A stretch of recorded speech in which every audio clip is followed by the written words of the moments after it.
When technology assumes greater importance and value in a society, many of man's necessary primal instincts regress, including thinking.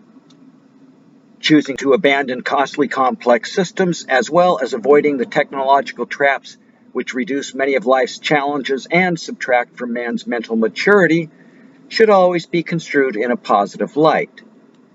However, man's emotions, creativity, and spontaneity, in addition to his individuality, character, and strength, are minimized with this increased technological intrusion.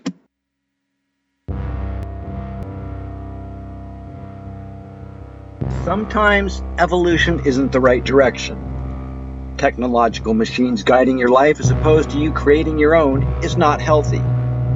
You see, pushing buttons on gadgets can never be on par with creative thinking and nourishing interpersonal relationships.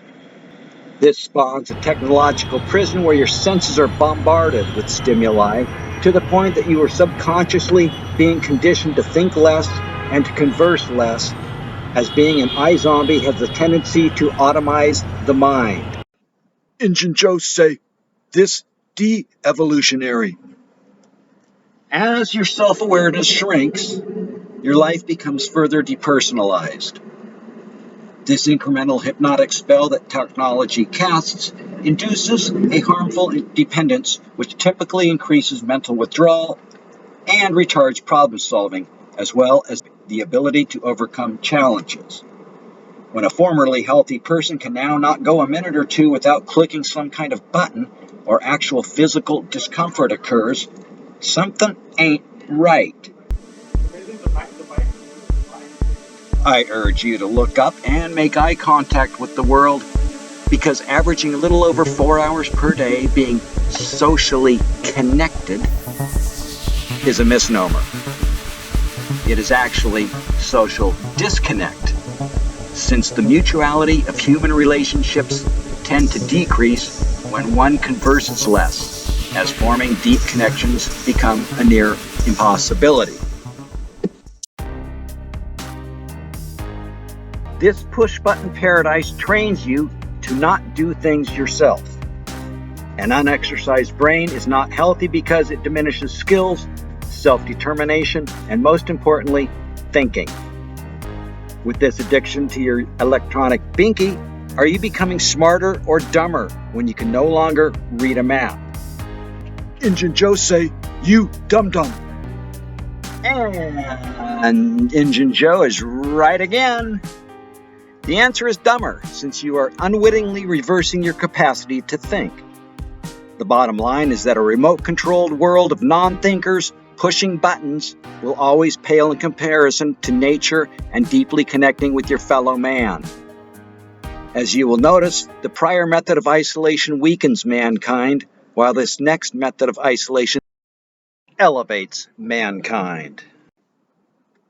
Personal growth requires isolation. This solitude, along with a silencing of the mind, allows for reflection, actual thinking, and just may be the most useful form of therapeutic meditation. Much of society are morally and spiritually bankrupt, insofar as they seem to lack an understanding of both human and Mother Nature. Scientific accomplishments are insignificant compared to the real miracle of life, which is wilderness. A forest of trees or a star-filled sky. These are the messages of unity which opens an inviting and guiding path towards a spiritual life. Zeb lives what he talks about, rather than most who at best rely on secondhand information and or theorizing. The outspoken one sounds off. Food, water, shelter, and love are the basic elements to sustain human life. And since all forms of life are interdependent, to me, life, love, and nature are one and the same thing. This mindset impels life to be more serene, yet charged with adventure and richer in experiences and fulfillment. Sadly, consumerism is the real religion of modern civilization. Pointedly speaking, values are shallow in a consumption-centric society, as the allure of nature has been replaced with steel, cement, plastic, and high-tech gadgets.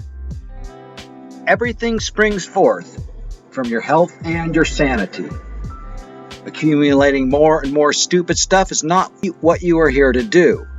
Elevate your purpose and meaning of life. It is either useful or beautiful, or do not own it. When you intimately discover how nature soothes, heals, and puts your senses in order, an inspiring epiphany sprouts that it may be time to experience life away from concrete. There may not be a heaven on earth, but there certainly are pieces of it, and sometimes we just need to relearn the benefits of what makes life good. When your reordering of priorities have clearly sparked, it indicates that your flame of curiosity and wonderment are alive and well. Rejoice, for your soul is alive. Mother Nature is based on harmony. It is always speaking, having taught Zeb many of his philosophical tenets. Zebediah Funkbutter, the humanitarian and philosophical anarchist, speaks. In life, we tend to remember moments, so I choose to live a less routine life. Nature is my landscape, my real world, and I firmly believe that man's heart away from nature becomes hard. But thankfully, I keep close to nature's heart, as the wilderness has become my pillow. I'll take a wild nature over a formal garden any day, and the same holds true of lying on pine needles or wild grass versus a luxurious Persian rug. This simplicity of life and elevation of purpose grounds me and connects me as I consider sunset and rainbow to be my two favorite colors. The spirit of adventure and the poetry of nature. I perceive Earth as a living deity, a giver of life. After all, Earth is our one and only precious home.